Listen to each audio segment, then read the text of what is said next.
علیکم السلام ورحمۃ اللہ وبرکاتہ۔ آپ نے سوال کیا ہے کہ موبائل سے قرآنی آیات وغیرہ ڈیلیٹ کرنا گناہ تو نہیں ہے۔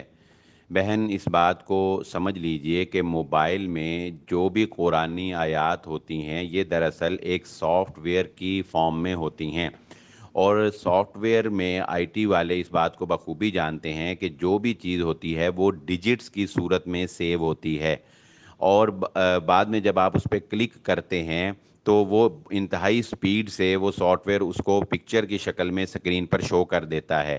جب آپ اس کو آف کر دیتے ہیں تو وہ دوبارہ ڈیجٹس کی شکل میں چلی جاتی ہے۔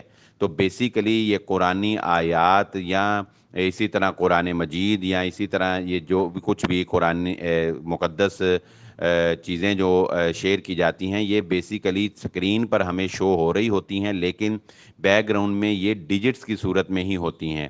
تو اگر آپ ان کو موبائل سے ڈیلیٹ کرتے ہیں تو آپ نے بیسیکلی قرآنی آیت ڈیلیٹ نہیں کی، بلکہ وہ ڈیجٹس آپ نے ڈیلیٹ کیے ہیں جو شو ہوتے ہیں بعد میں قرآنی آیات کی صورت میں۔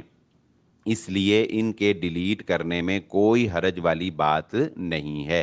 سٹیٹس پر سے ڈیلیٹ کر دیں یا آپ کو کوئی میسیج آتا ہے اس پر سے ڈیلیٹ کر دیں، کوئی اس میں انشاءاللہ گناہ والی بات نہیں ہے۔ امید ہے آپ کو بات سمجھ آ گئی ہوگی۔ واللہ عالم۔